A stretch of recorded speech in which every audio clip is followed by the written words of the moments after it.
Hello and welcome back to Trusting God with Chronic Illness. This video I would like to chat a little bit about the journey to the workplace, and I definitely had challenges keeping up in both elementary school and high school, both academically, but most of all in terms of sports and being athletic. I had strong desires to be athletic. I watched idols like Wayne Gretzky and wanted to imitate him, but of course that was not to be the case.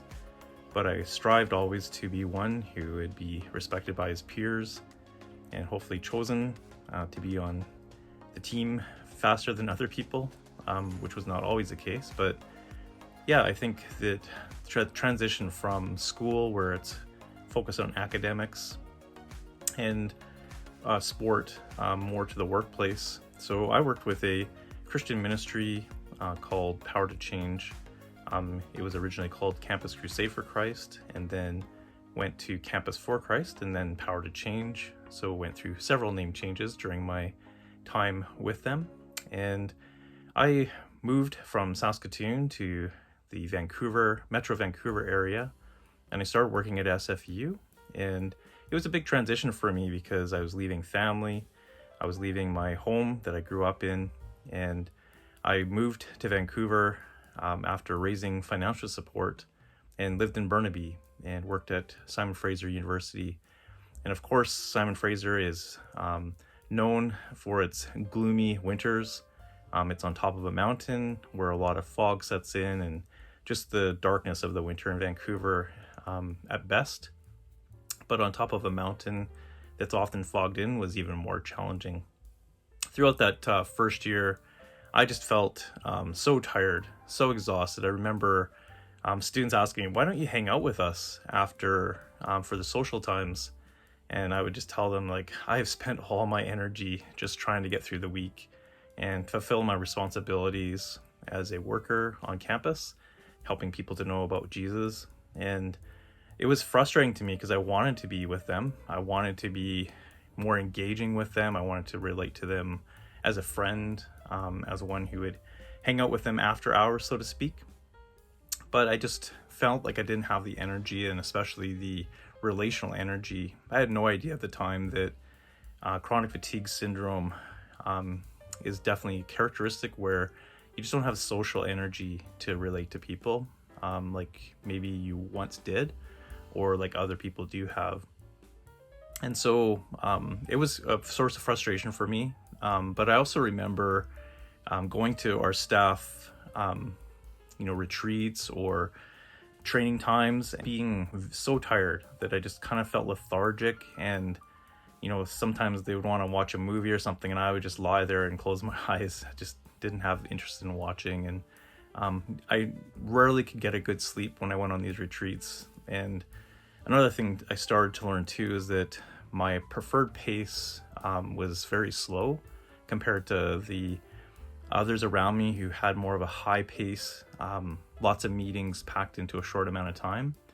And so that transition from school to workplace was not an easy one for me. I remember actually sitting down multiple times with my resignation papers ready to fill out, and I just thought, I can't handle any more of this. I'm just so exhausted all the time, and it's dark and depressing. I just feel like I'm in a stupor the whole time, like a zombie just going through the motions.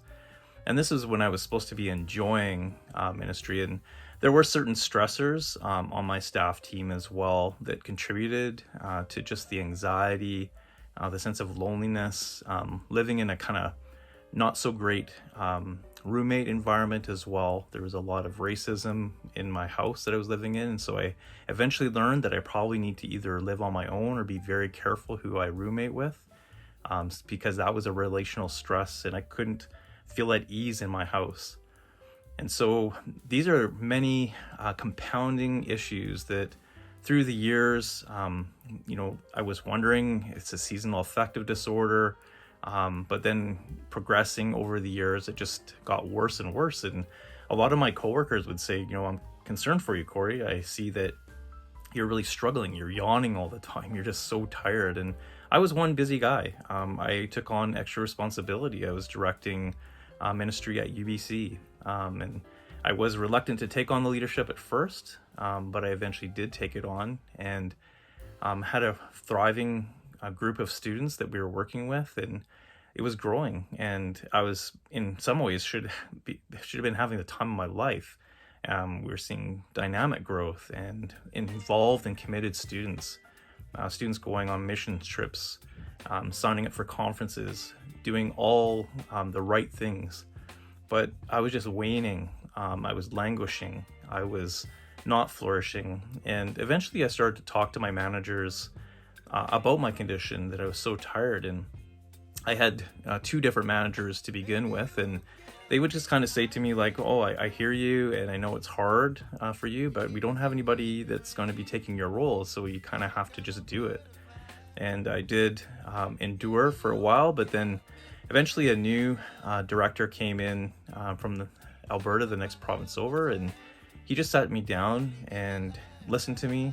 And I think he was just more aware that of the mental and physical wellness that needed to be present in a person who ministers the gospel to others. And he just actually shocked me, and he said, I want you to take 6 months of rest, of leave. And I was shocked. I was like, wow, like I feel a big sense of relief. Oh, that responsibility of leading a staff team and, several students in small group Bible studies, weekly meetings, outreaches, many events. And so it was a relief to just kind of feel like, okay, I don't have to keep pushing, and I'm so tired. But at the same time, it was also a haunt, because I was like, well, what do I do now? And where am I going to find my identity if I'm not directing and I'm not leading, if I'm not making impact for God in the university campus setting? But he could see that my need for rest was far greater than what had to be fulfilled at UBC and in campus ministry. And so I was able to take 6 months leave, and I was able to rest a lot, but it took me a long time to wind down. And it took me probably months to actually kind of get to a place where I was like able to kind of rest. And even I was fairly driven even on our vacation times. And we were blessed by so many friends and supporters who granted us cabins. We had a month in Hawaii where we rented a fellow staff in the USA, their condo. And it was just so many blessings to rest and renew. And time, in Kelowna as well, that our pastor donated his house as well. And so there was a lot of renewal, but still something wasn't right. And I came back and I just like, I can't do this anymore. And by that time, there was already established another leadership, and I just felt kind of uncomfortable in this new environment where I was no longer the leader. But it wasn't just that, it was staff meetings. I would just get so stressed and so tired and wired that I couldn't sleep, and I felt depressed, and suicidal thoughts started creeping into my mind. And how am I ever going to survive? And if I don't do this, where am I going to provide for my family? This is the only thing that I've ever been anything good at, that I can make no decent, okay income from. And so it was that realization at that staff retreat with our local BC regional team that I realized I can't do this anymore. I just remember, telling my wife at the time, like, I can't do this anymore, but I don't know what I'm going to do. And thankfully, my Power to Change staff leadership was very responsive, and they actually let me know that there's a new mission strategy that's more of a digital strategy, but there would be an opening for me to try to test and see what I could do. And so I started experimenting with art and drawing logos lines and design for Power to Change students. I didn't really feel I was that good at it.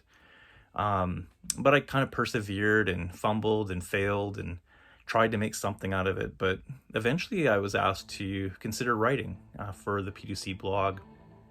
And I was reluctant because I don't think of myself as a writer very much. I still don't.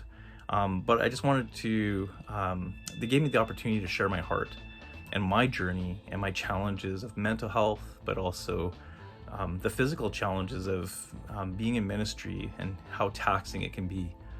And so after a while, I started getting a rhythm, and for probably about almost 10 years I wrote for the Power to Change blog. And it's surprising how long it takes to take an article from its infancy to its editing mode and to its publishing mode. But I was able to write a lot of my heart, and I think it was a lot of processing of the losses in the sense of searching for what was wrong with my body, with my psyche, with my spiritual walk.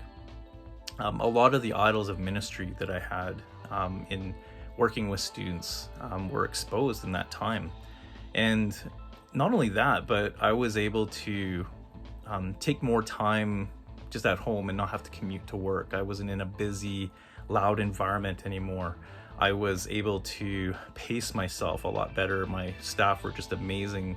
They would give me days off when I just wasn't feeling well, when I couldn't get out of bed, when I had a headache and I couldn't press on. But it kind of came to the point where, I was only working 25 hours a week. I'd gone from 40 to 25, but I would take consecutive medical leaves because I just couldn't even handle 25 hours a week and at home and working.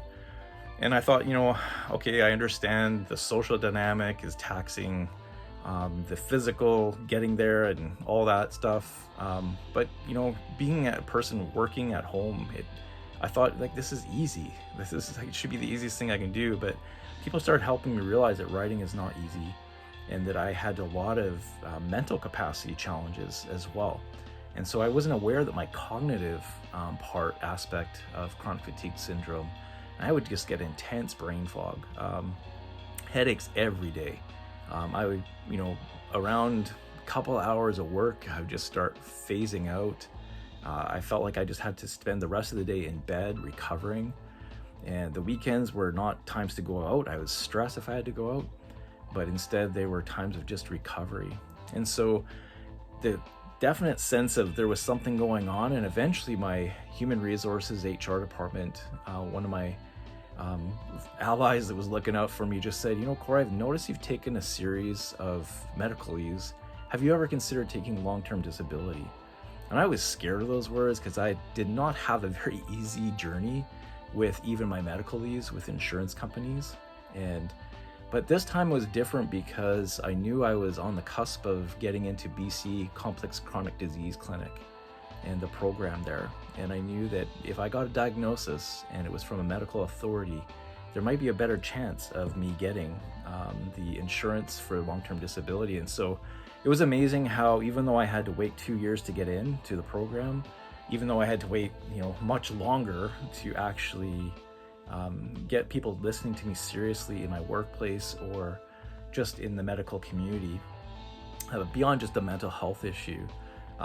It was amazing that I was able to get into the BC Complex Chronic Disease Clinic, and I was granted long-term disability by the doctor there. She advocated for me, and my psychologist advocated for me, even my workplace, my HR as well. And so I am greatly indebted to a great team of people who went to bat for me, who advocated for me, and also nurtured me through that process. So the BC Complex Chronic Disease Clinic was outstanding. They helped me with resources, advocacy groups that could help me know how to apply for the insurance, how to get people in on my team, basically a good doctor, a good psychologist, specialists, how to respond and document different things in my journey of health. And so with that in mind, in March of 2021, I was granted long-term disability eventually, after already being several months off work. So I was on a shorter leave. So all through that, I think God was just teaching me that my value and worth is not in what I accomplish. It was wrapped up a lot in that as a director and a leader, what I was doing, the next job, the next thing that I could put my hand to, and all good things. It's kingdom work. It's helping people know God and walk with Him. But there's that sense where a lot of it was my identity wrapped up in it, and instead of kind of getting my identity in Christ alone. And so I've been on a journey to kind of mourn the loss of being able to go on campus and to share my faith with students there, to nurture them in the Word of God. And there have been times where it's just been so devastating to recognize what I was once able to do and what I can do now. It's a huge stark difference. But at the same time, God's given me opportunities, and here's one of them, that I can go on YouTube, and he's given me the equipment. He's given me some of the know-how now after running some other YouTube channels.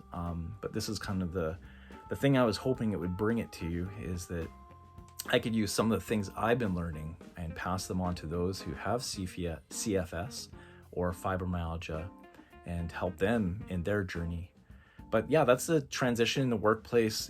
For me, it was ministry related. But even there's a long trajectory of growth that the ministry had to go through in terms of addressing mental and physical wellness, but also in my HR, but also in my own mentality and being willing to embrace a diagnosis and being willing to step back. Because at some points I was like, I don't want to step away. Like, what are you talking about? I want to keep going, but just kind of, no, it's hard. But eventually being able to pull back with several people being my ally, looking out for me.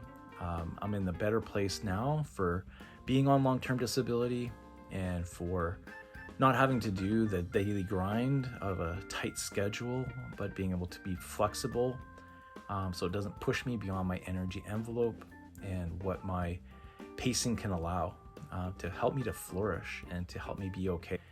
So that's a little summary of my journey trusting God in the workplace and coming out of the workplace and finding meaning and purpose and contribution, but also just being a part of community in my church, in my community, in my actual neighborhood. It's actually slowed me down a lot. I don't travel quite as much extensively now, and I don't have all these other relationships, and so I've definitely found that I spend way more time with my neighbors and a lot of more slow time and time with my family as well, trying to use that little relational energy I have to minister to those that are most important. But I hope it's been a blessing to you and that you can also identify perhaps. And so, yeah, thank you for watching. God bless.